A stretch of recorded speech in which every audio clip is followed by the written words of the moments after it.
Assalamualaikum warahmatullahi wabarakatuh. Saya Nurul Hafifah, nomor BP 1810441029, jurusan Fisika Universitas Andalas.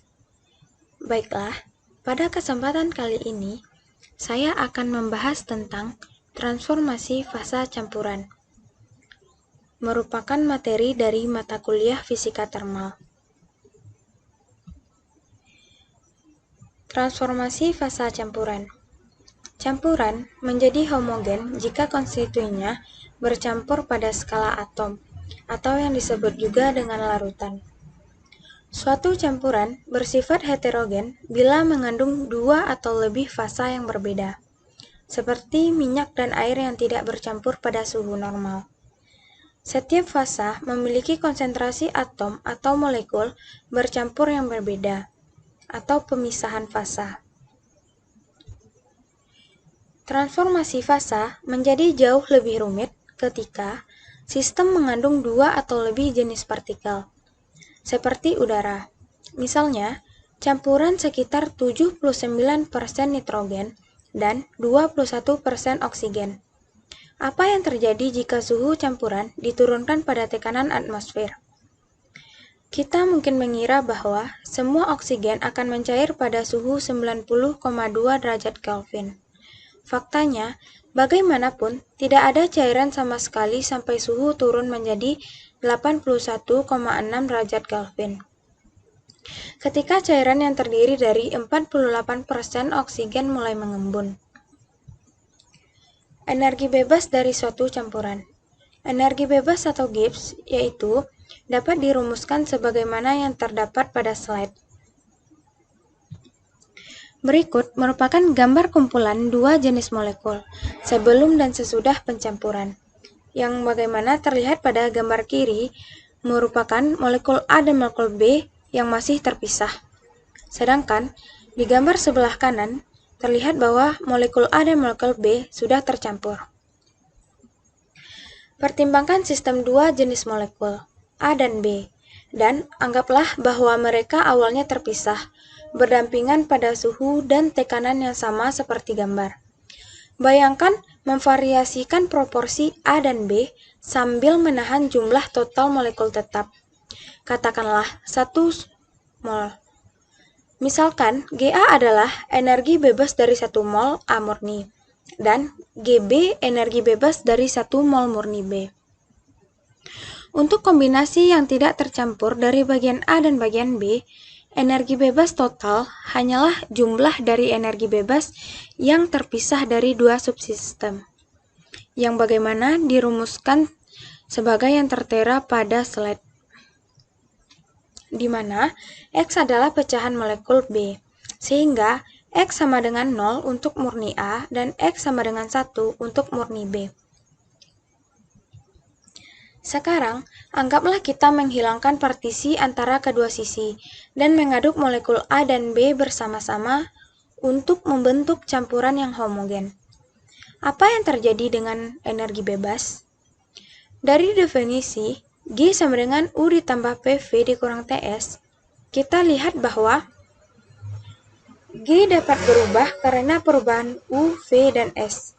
Energi U dapat meningkat atau menurun, bergantung pada bagaimana gaya antara molekul yang berbeda dibandingkan dengan gaya antara molekul identik. Volume juga dapat naik atau turun tergantung pada gaya-gaya ini dan pada bentuk molekul.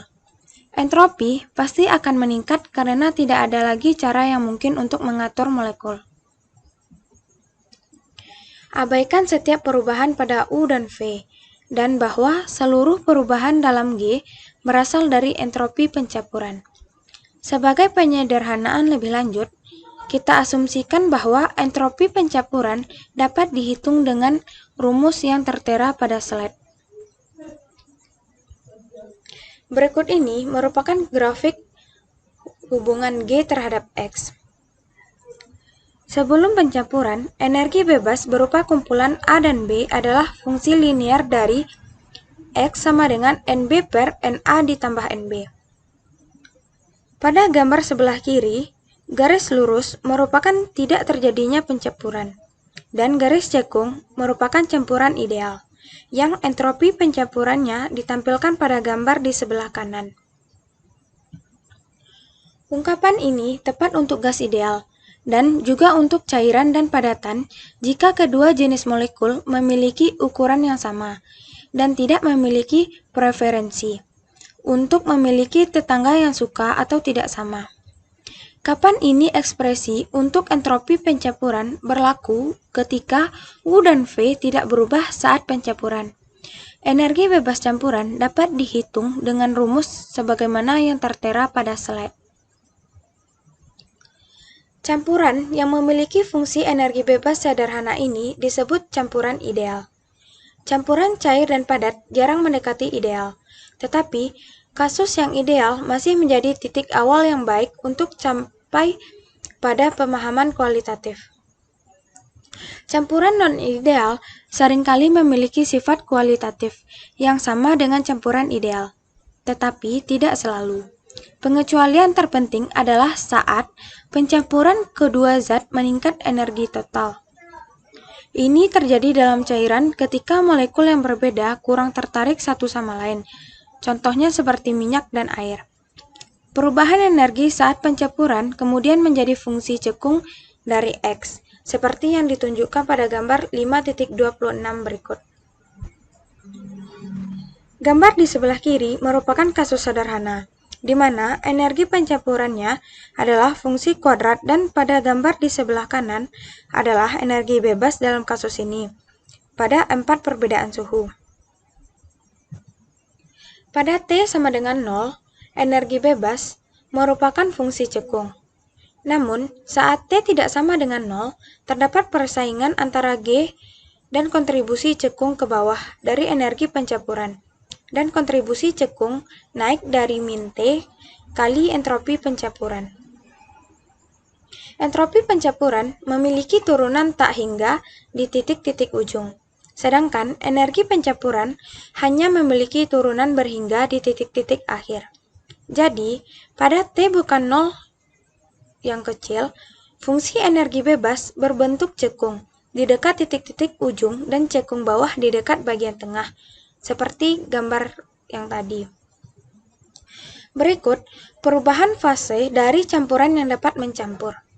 Pencairan campuran nitrogen dan oksigen, nitrogen cair dan oksigen benar-benar dapat larut, sehingga fungsi energi bebas dari campuran cair itu cekung di mana-mana.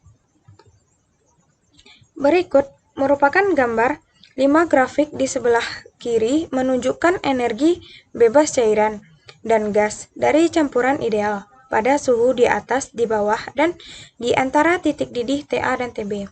Dan 3 grafik pada suhu menengah ditampilkan di sebelah kanan dengan pembangunan diagram fase. Gambar 5.30 menunjukkan fungsi energi bebas dari sistem model yang berperilaku sebagai campuran ideal, baik dalam fase gas maupun cair. Misalkan komponen A dan B sebagai nitrogen dan oksigen. Titik didih A murni dan B murni masing-masing dilambangkan dengan TA dan TB.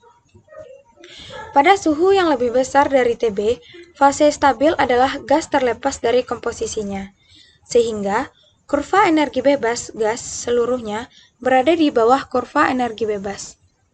Ketika suhu turun, kedua fungsi energi bebas meningkat. Tetapi, gas meningkat lebih banyak karena gas memiliki lebih banyak entropi. Pada T sama dengan TB, kurva berpotongan pada X sama dengan 1, di mana fase cair dan gas B murni berada dalam kesetimbangan. Ketika T semakin berkurang, titik perpotongan bergerak ke kiri, sampai pada T sama dengan TA, kurva perpotongan pada X sama dengan 0. Pada suhu yang lebih rendah, energi bebas zat cair lebih kecil daripada energi bebas gas pada semua komposisi. Berikut ini merupakan gambar diagram fase eksperimental untuk sistem nitrogen dan oksigen di atmosfer tekanan. Dari diagram dapat dilihat bahwa campuran udara dari 79% nitrogen dan 21% oksigen dan menurunkan suhunya. Ia tetap berupa gas hingga suhu mencapai 81,6 derajat Kelvin. Pada titik ini, cairan mulai mengembun. Garis horizontal pada suhu ini memotong kurva bawah pada X sama dengan 0,48. Sehingga cairan awalnya adalah 48% oksigen. Karena oksigen mengembun lebih mudah daripada nitrogen. Cairan diperkaya oksigen dibandingkan dengan gas. Dalam semua sistem ini, struktur kristal padatan pada dasarnya sama di seluruh rentang komposisi, sehingga dua padatan murni dapat membentuk campuran yang mendekati ideal dalam semua proporsi. Campuran semacam itu disebut larutan padat. Berikut ini merupakan perubahan fasa dari sistem autetik. Kebanyakan campuran padat dua komponen tidak mempertahankan struktur kristal yang sama pada seluruh rentang komposisi. Pada gambar 5.29, dua struktur kristal yang berbeda, alfa dan beta, pada komposisi yang mendekati A murni dan B murni. Dengan kombinasi A dan B yang tidak tercampur, menjadi stabil pada komposisi antara. Transisi padat cair dari sistem semacam itu dengan asumsi bahwa A dan B benar-benar dapat larut dalam fase cair. Untuk melihat fungsi energi bebas pada berbagai suhu, bisa kita lihat pada gambar 5.33. Misalkan, TB, suhu lelah B murni, lebih tinggi dari TA, suhu lelah A. Berikut ini merupakan gambar grafik energi bebas untuk campuran dua padatan dengan struktur kristal yang berbeda, alfa dan beta. Dan berikut ini merupakan gambar pembangunan diagram fase dari sistem eutetik dari grafik energi bebas. Pada suhu tinggi, energi bebas cair akan berada di bawah salah satu fasa padat. Kemudian, saat suhu menurun, ketiga fungsi energi bebas akan meningkat. Tetapi energi bebas saat zat cair akan meningkat paling cepat karena ia memiliki entropi paling besar. Di bawah TB, kurva energi bebas cairan berpotongan dengan fase beta.